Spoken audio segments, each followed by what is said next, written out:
I know this is going to come as a shock, but I'm really kind of honored more than usual. The reason why I'm so honored is because for the last 10 years, I've traveled all over the United States speaking to audiences of all different, I don't know how to say, I've spoken everywhere except for my own hometown. I'm from Greenville. And I just want to say thank you before I get started for the opportunity to come home and speak.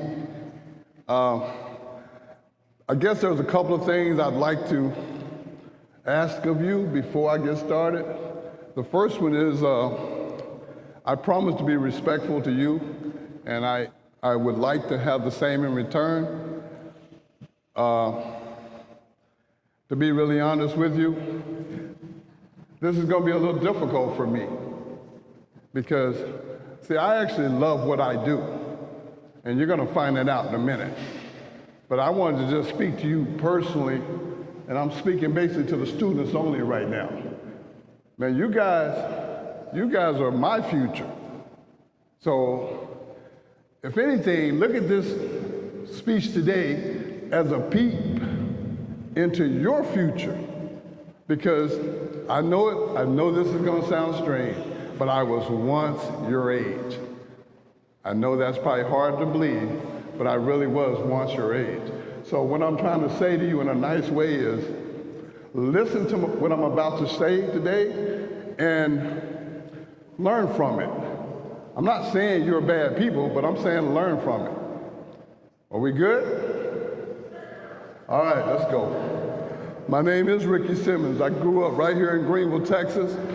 My parents are both in heaven, but my mom and dad were both school teachers with master's degrees, very educated people.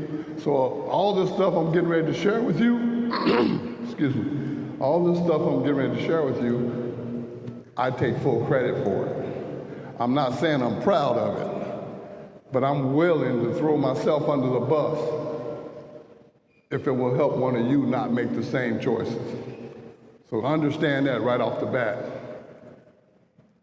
Growing up in this little small town, my parents, my dad was a real physical man, and he didn't know the definition of whispering, so everything he said to me was always at the top of his lungs. It almost looked like he was yelling at me. And my mom was just the opposite. Very soft-spoken lady. If my mother was here today, she would call each and every one of you by your first name the first time when she meets you, but the second time she changes all you guys' first names from whatever it is to baby. That was just Mom, real sweet lady. Well, one day about the 5th grade, my dad approached me and it went like this, and I'm gonna lower the mic because I don't want to blow out your system here, but talking like my dad will blow out the system. He's like, Ricky!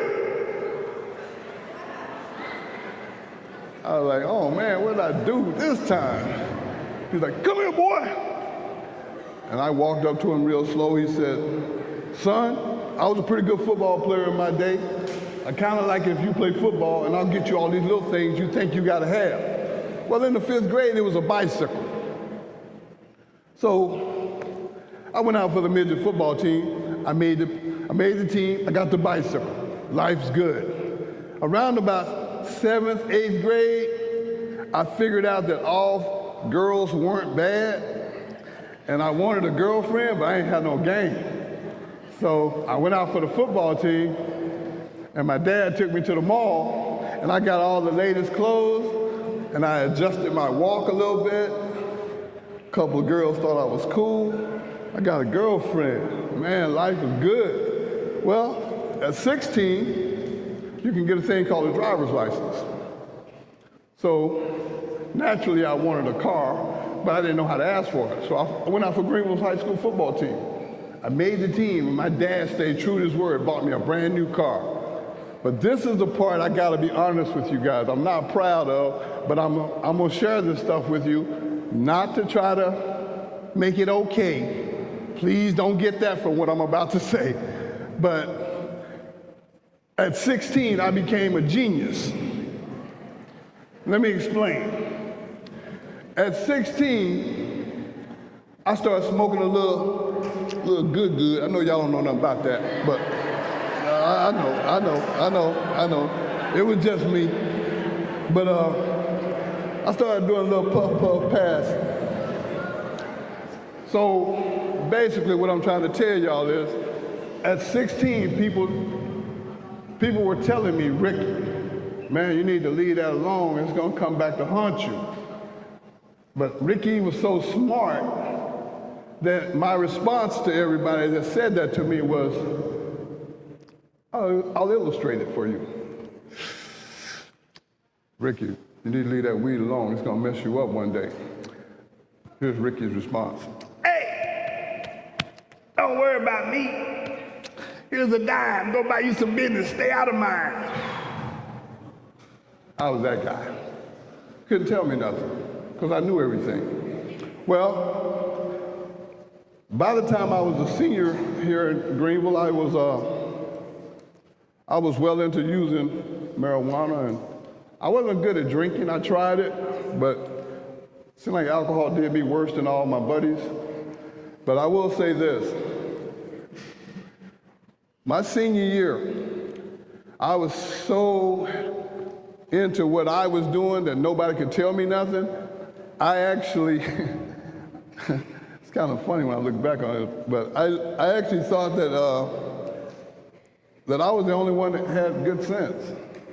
I thought everybody else was stupid. So I'm smoking my weed, trying to drink and do other things and play football so I could keep my new car. And I'll be real honest with you. It didn't have much effect against me initially. And I will say it this way. This is so tough to admit to you guys, but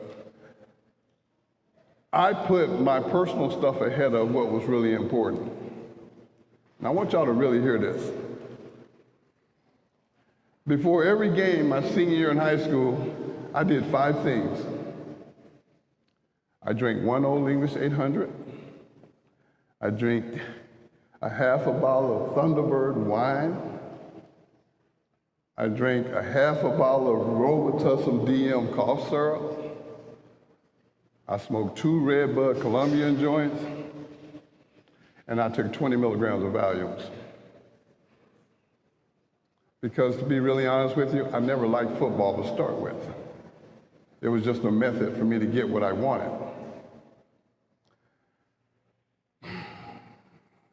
You know, the sad part about it is, I had a really good high school career, but I don't remember any of it because of my off-field activities. The first play I do remember of my senior year because we were playing a school 50 miles away, and they had a guy on the other team that played linebacker, and this guy was mad at me for no reason. I don't even know him.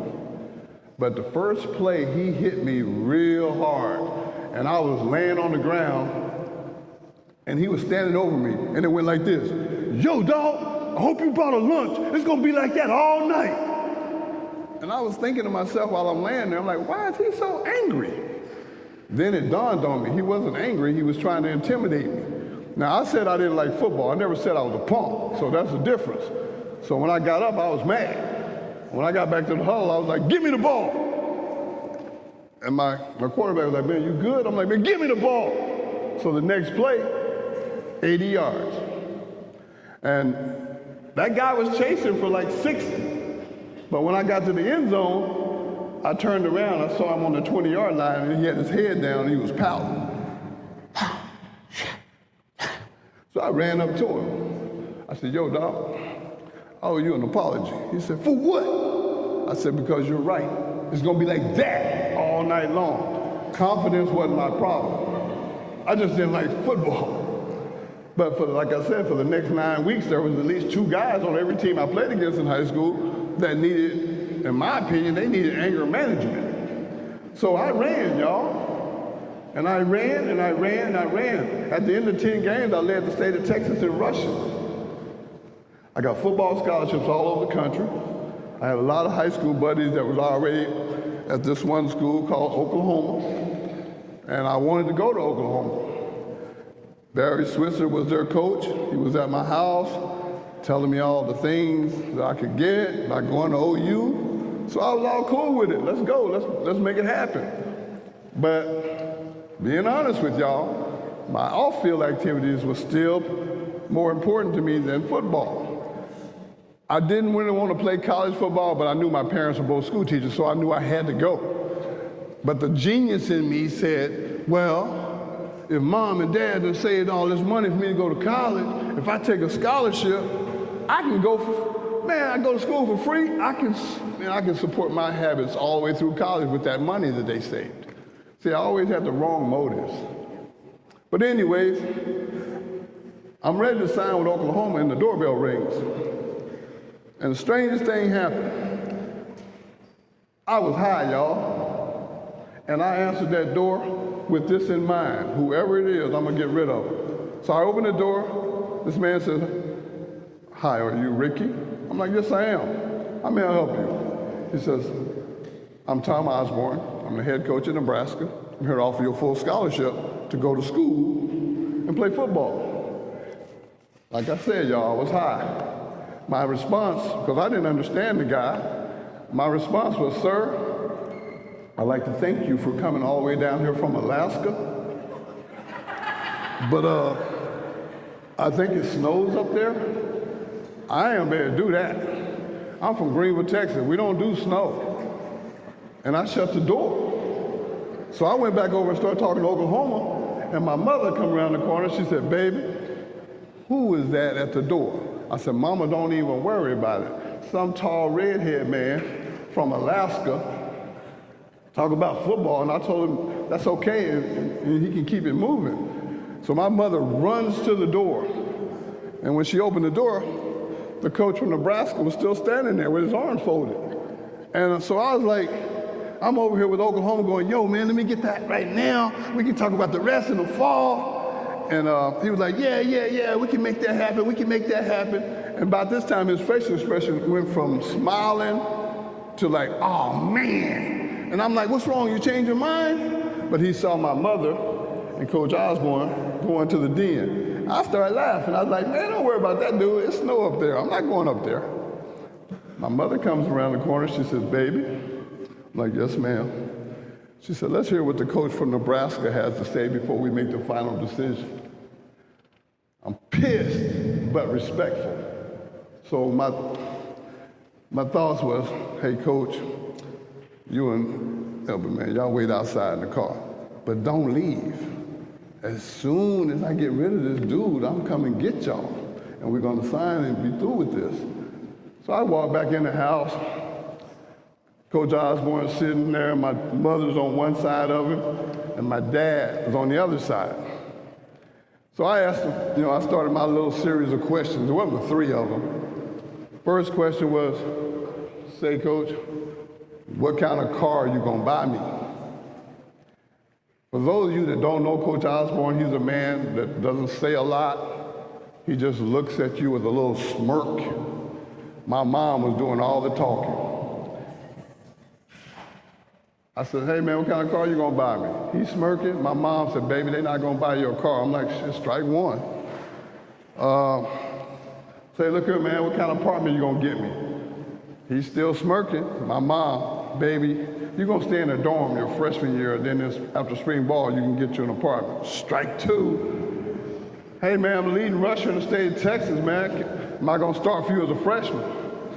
He's smirking. My mom's response is, baby, you're gonna play on a freshman team your first year, and then spring ball, you can go out and compete for a position on the varsity. I'm like, y'all are nuts, man. I'm gonna get my school. And my dad had left the room. And what I later found out is while I was talking to this guy from Nebraska that wasn't gonna give me nothing, in my mind, materialistically, my dad was outside telling all the other schools, go ahead. Well, we made our mind up. So I come back in the house, I got a little attitude. And I'd done the one thing I should have never did, which was raise my voice at my father. Here's a man that can't talk unless he's almost yelling. And I had the nerves to raise my voice at him. It went like this. Hey, where the school that I wanted to go to? My dad stood up. He pulled his pants from right here to right here. And he balled up both his fists. And he looked me right in the eye and he said, we made our mind up. And I was like, no, Dad, no. I tried to stir it up a little bit, stand up against my dad. I said, where are we going? And he looked at me again and he started walking toward me with his fist balled up. So I made a business decision. I started bagging up.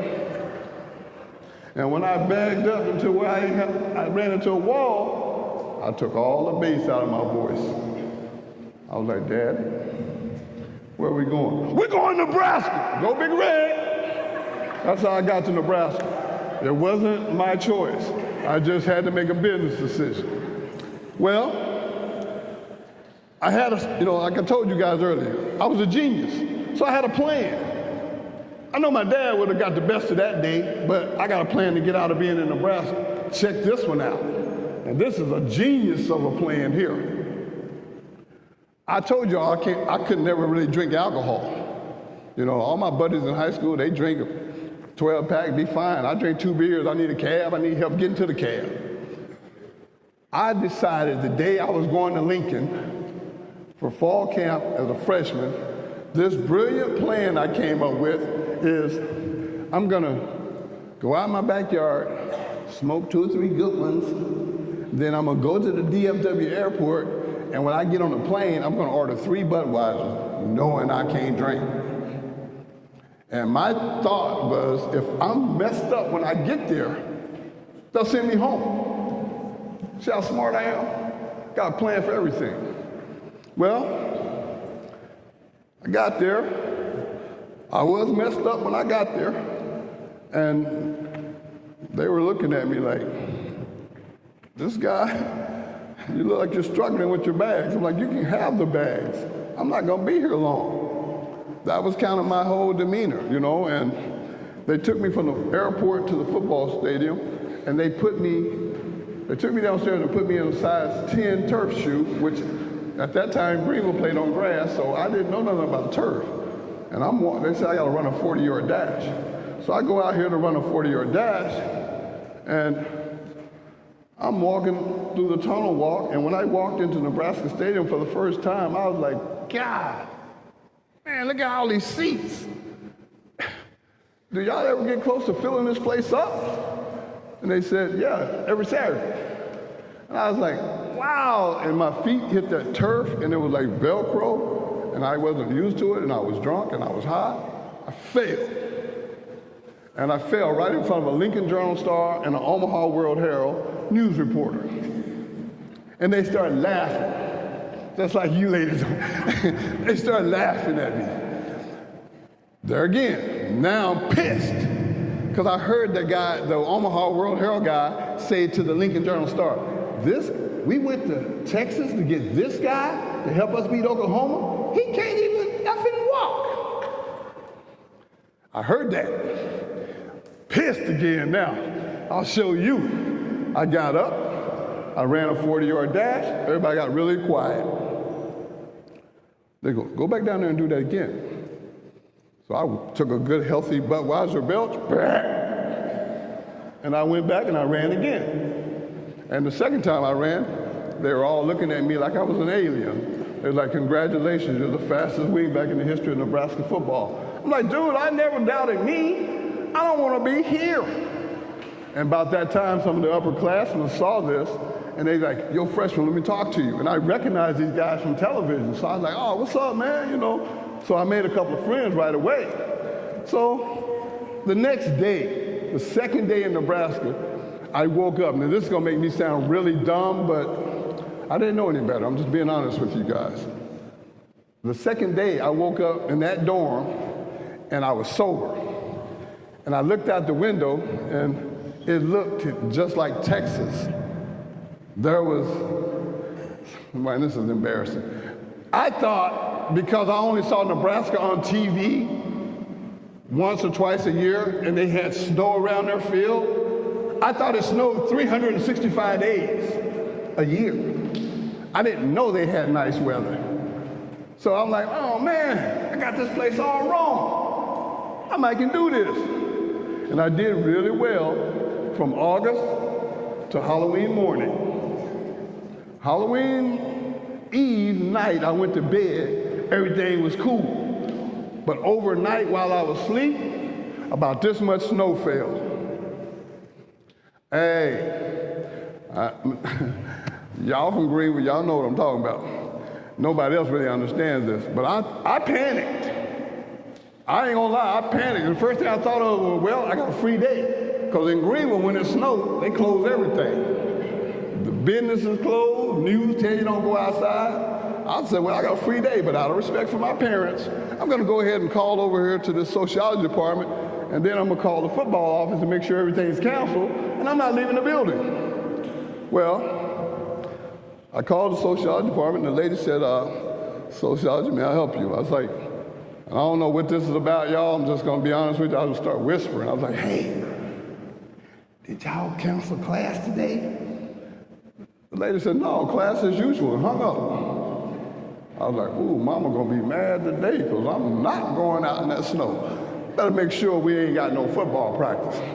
I called Nebraska football. May I help you? Hey, did y'all cancel practice today? The lady said, is this Ricky? I'm like, yes, ma'am, but it's snowing outside. And we don't go outside where I'm from. I'm from Greenville, Texas. We don't go outside when it's snow. The lady said, Ricky, you'll be here at 1 o'clock like everybody else. Get your ankles taped, be in team meetings at 2, and be on the field at 3. Have a nice day, and we'll see you then, Ricky. And hung the phone up. And I gotta be honest with y'all. This is what I did next. I'm a superstar, so-called stud athlete on full ride scholarship. I started crying. And I ain't talking about, I'm talking about that type of crying. With the crocodile tears, all. Then I did the second thing stud athletes do. Mama, hey baby, so many people done lost their mind. She's like, what is wrong with you? I'm like, it's like 3 feet of snow on the ground. They didn't cancel school, practice, or nothing. I can't do this, I'm coming home. She said, well, baby, what do you want to do? Well, I'm a genius. You know I got a plan. I said, Mama, this is how this is going to play out.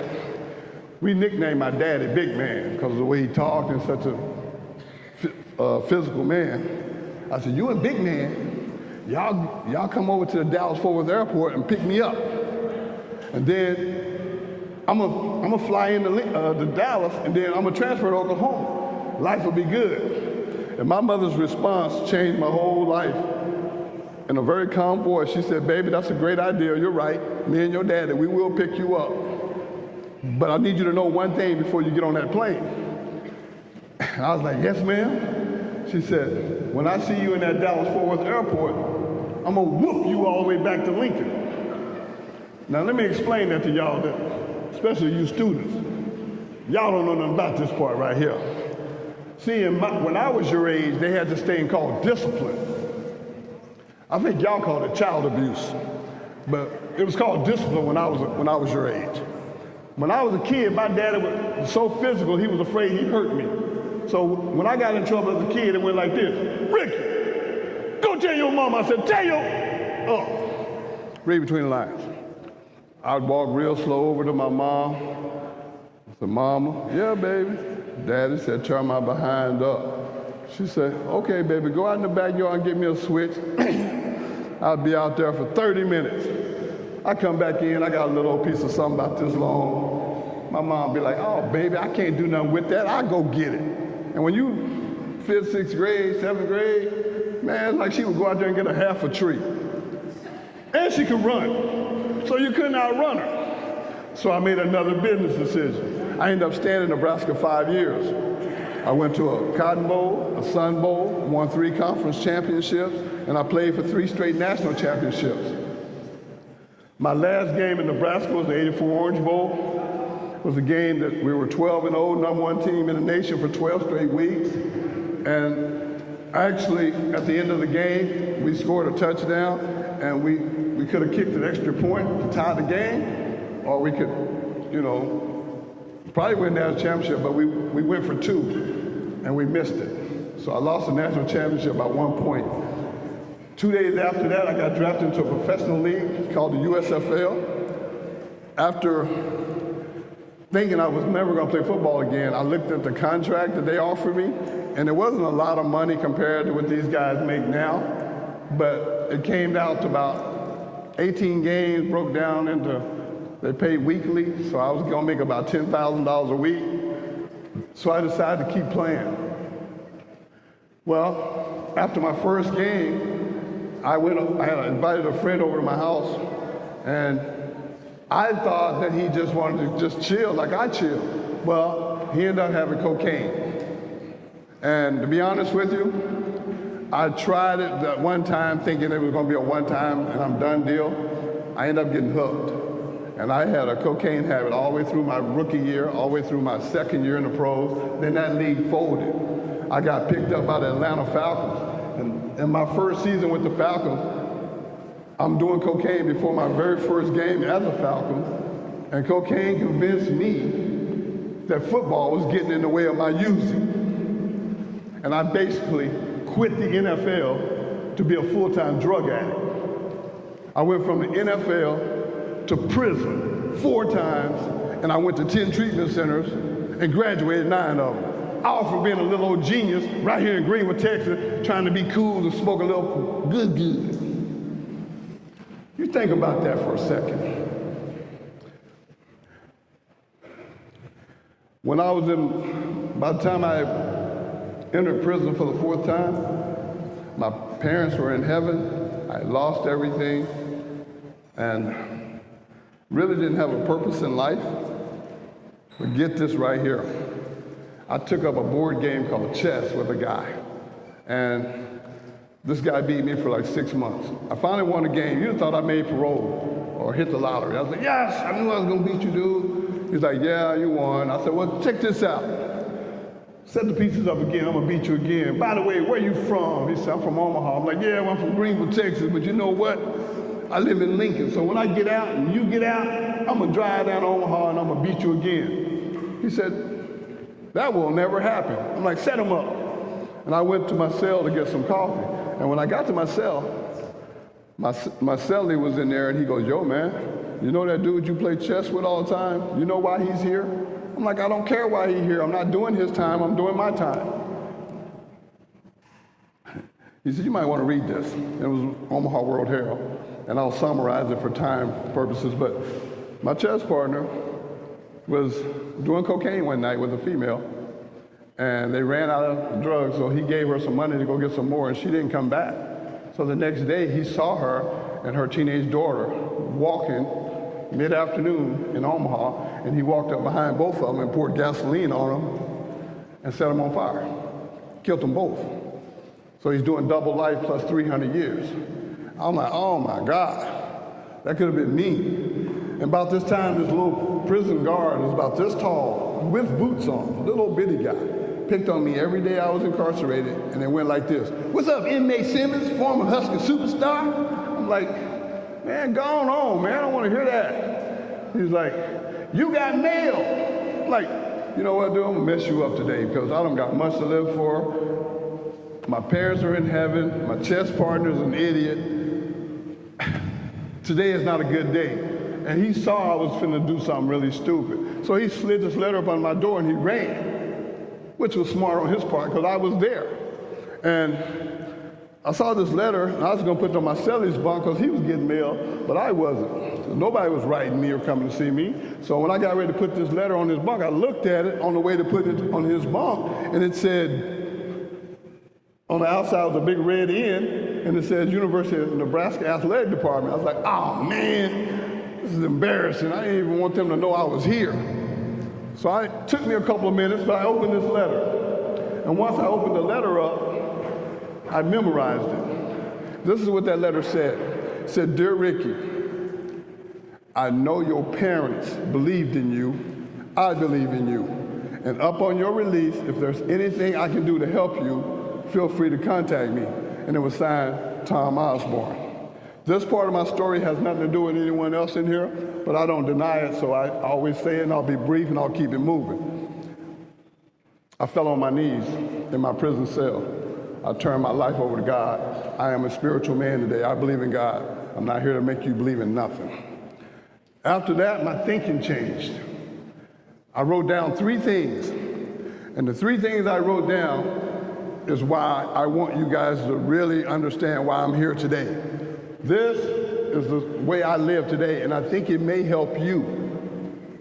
Just hear me. I ain't saying agree with it, just hear me. The first thing I wrote down was PMA. Stands for positive mental attitude. Treating people the way you want to be treated, but the key to that is don't expect it in return.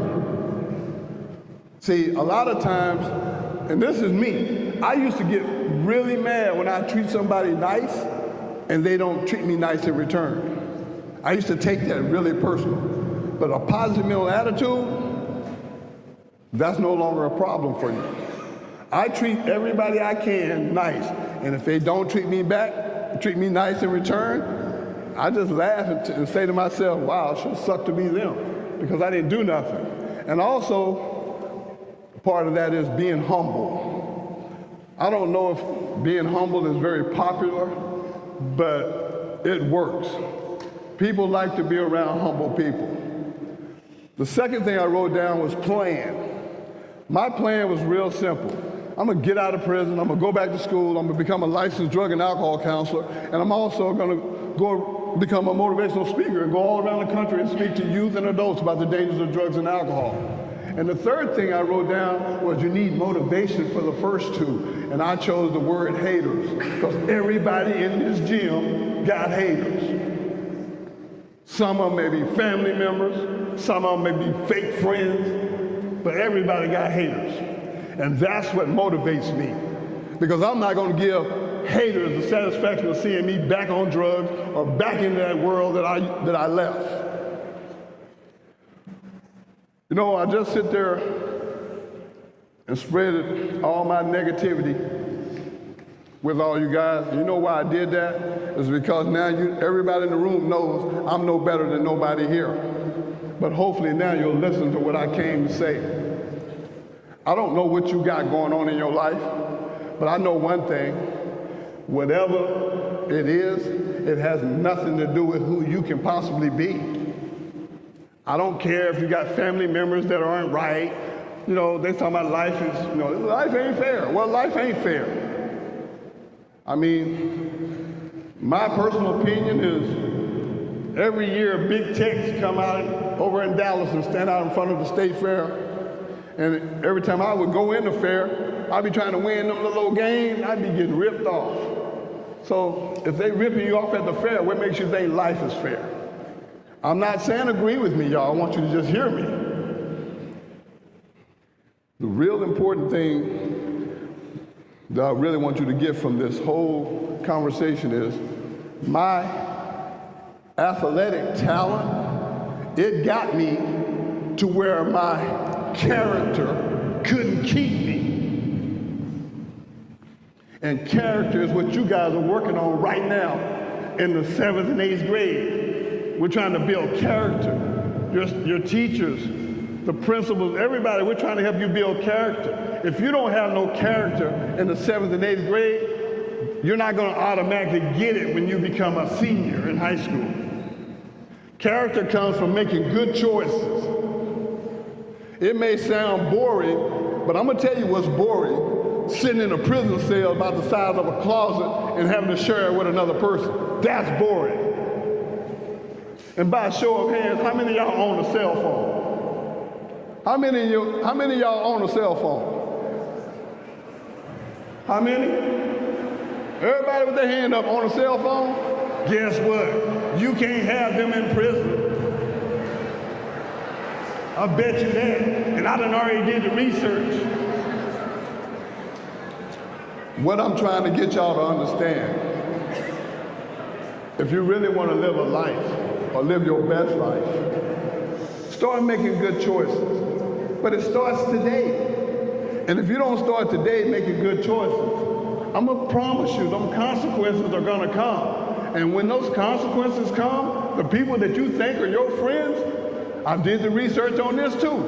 They're not going to be there. They're not going to come visit you in prison. They're not going to write you letters. They're not going to send you money. All I'm saying is this, y'all.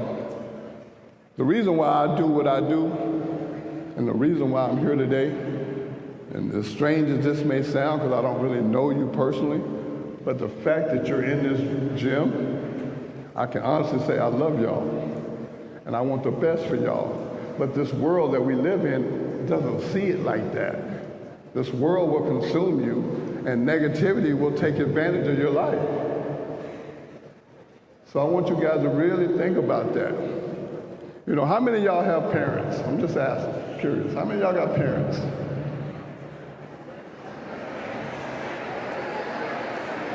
You know what?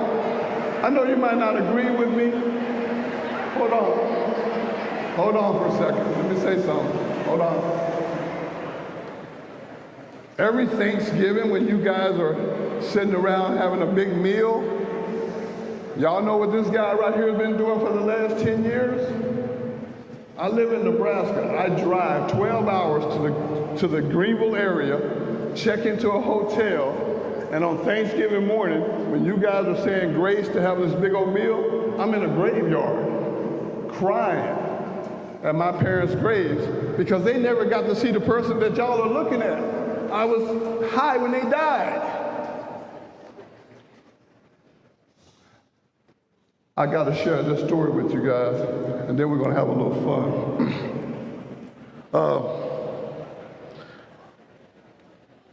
When my parents, the last 2 years of my parents' life, I came back to Texas and I moved back to Greenville to take care of them. I wasn't healthy, but I was here for my parents because they was always there for me. One night, my dad came up the hall on a walker, And he stood right by my door, and he knew I was still using drugs. It scared me because he's like, Ricky! And it scared me. I hadn't heard that voice in like several years. So I come out of my room and I stood there. I was like, yeah, Dad, what's going on? He said, I need you to promise me 3 things. I'm like, okay. He said, no, say you promise. I said, okay, I promise.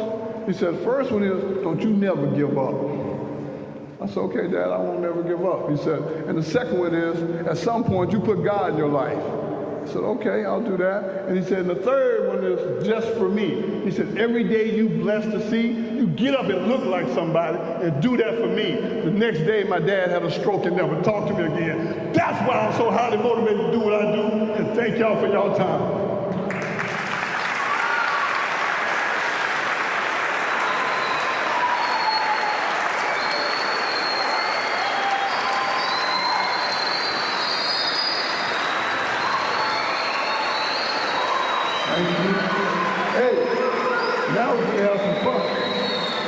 I got a few more minutes. I only want it.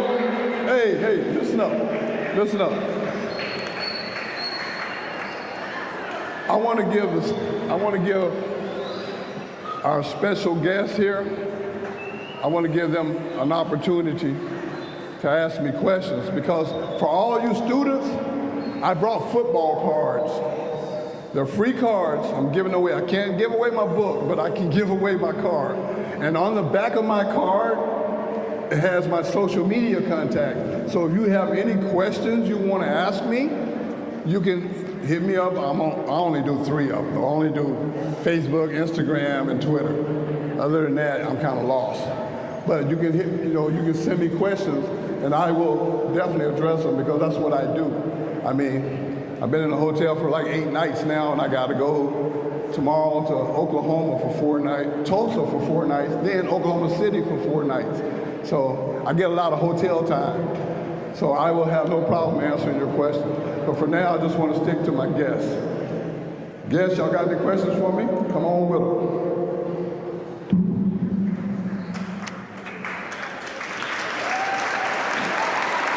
No questions.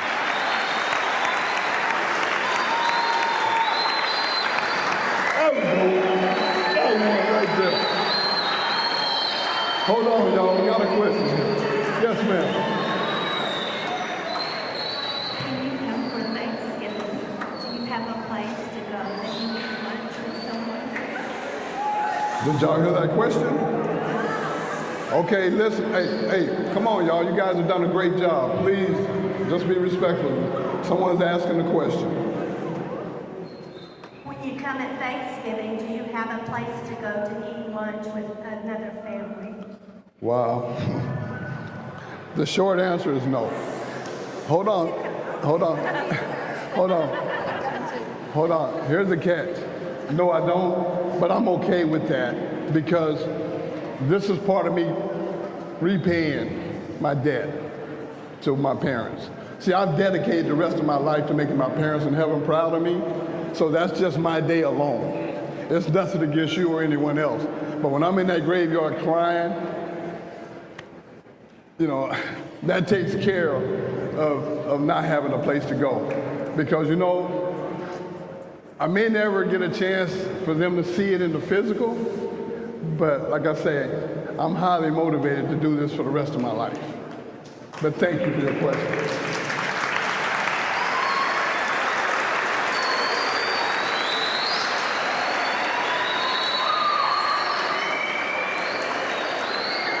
That's the last thing I'm going to say. I'm going to close with this right here. I want you guys, let me have your undivided attention for a few seconds, and I'll be done. Everybody listen up for a second. You guys, you 7th and 8th graders, y'all are our future. We're counting on you guys to be there for us when we can't be there for ourselves. And the way I look at my life now is, I just shared my past. My past has got me really humble. The present has got me really grateful. But my future has got me focused. Thank y'all. This video has been brought to you by Juice 34. Juice is your community-owned provider for electric, internet, cable TV, and true local programming.